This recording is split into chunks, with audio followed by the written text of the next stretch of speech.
Graça e paz, amado amigo.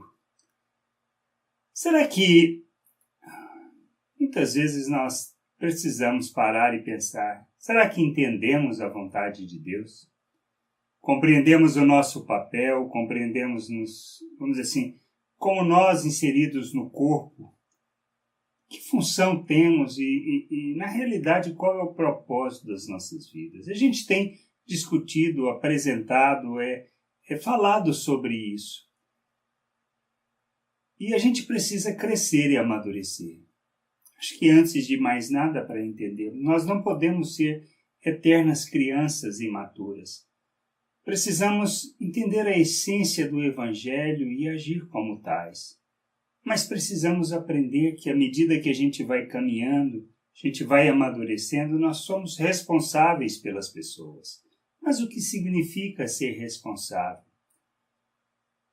É o cuidar, é o ajudar, é ser aquele apoio que precisa, é sermos a correção que necessita.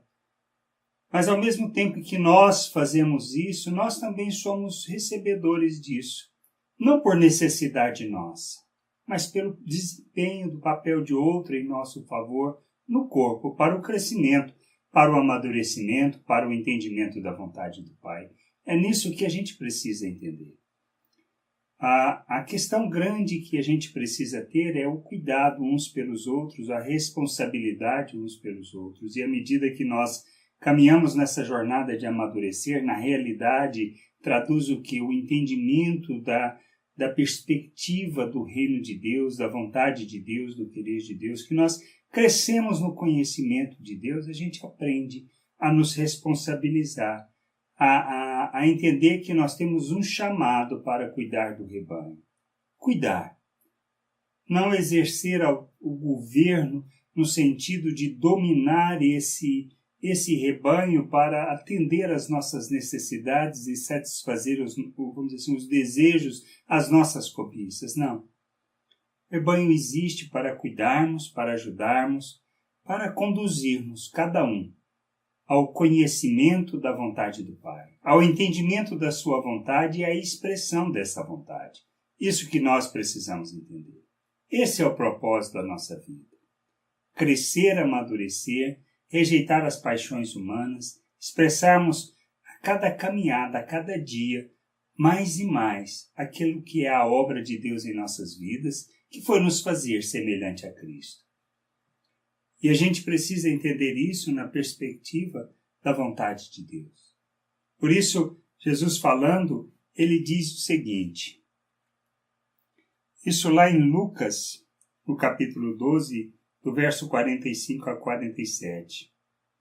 Mas, se aquele servo disser consigo mesmo, meu senhor tarda em vir, e passar a espancar os criados e as criadas, a comer e beber e a embriagar-se, virá o senhor daquele servo em dia que não espera e em hora que não sabe, e castigá-lo-á, lançando-lhe a sorte com os infiéis.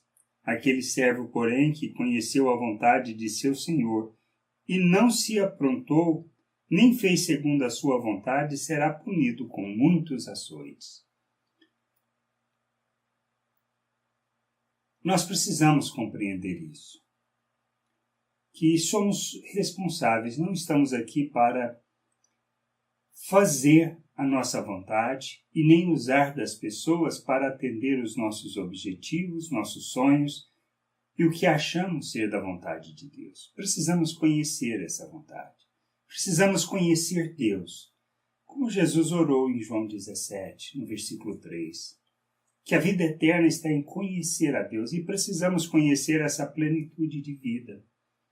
Conhecer na plenitude da vontade do Senhor o seu querer, a sua vontade. Ele é capaz de operar e de fazer tudo, sim, mas ele quer se revelar através das suas virtudes, que é a expressão da graça, do amor, da misericórdia, da bondade. Por isso nós recebemos o Espírito, por isso nós temos o fruto do Espírito, que está relacionado ao amor, à paz, à benignidade, à bondade, à longanimidade, à mansidão. Nós precisamos entender essas coisas. Existimos neste mundo conhecemos de Deus, conhecemos da sua vontade, da sua salvação, para que a gente possa ajudar as pessoas a chegarem neste processo de amadurecimento e expressão de Cristo.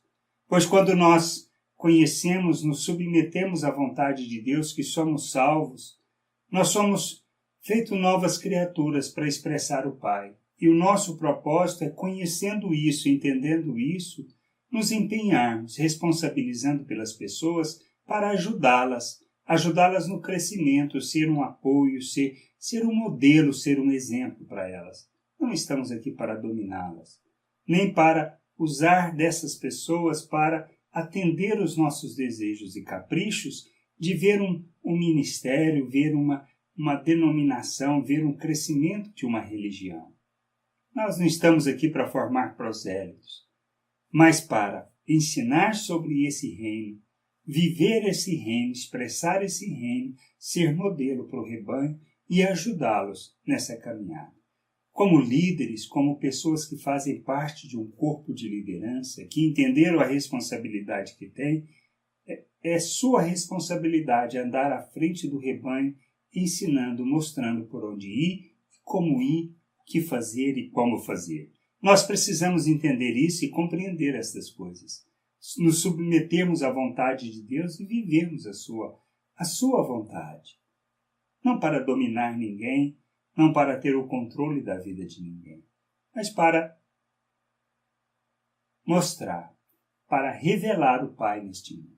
Que a gente possa entender isso, fazer da nossa vida uma oferta, nos ofertar como um sacrifício vivo, como expressão de amor em favor das pessoas. Assim como Cristo. Por isso ele disse que se a gente pretendia ou desejava ser seu discípulo, que a gente deveria negar a nós mesmos, tomarmos a nossa cruz e segui-lo. Seguir o seu modelo, o seu exemplo de oferta, de sacrifício e do se responsabilizar pelas pessoas. Que a gente possa entender isso e fazer essa caminhada segundo a vontade de Deus e não segundo o que a gente possa pensar ou segundo a perspectiva natural das coisas. Graça e paz sobre a tua vida. Amém. Que o Senhor te abençoe.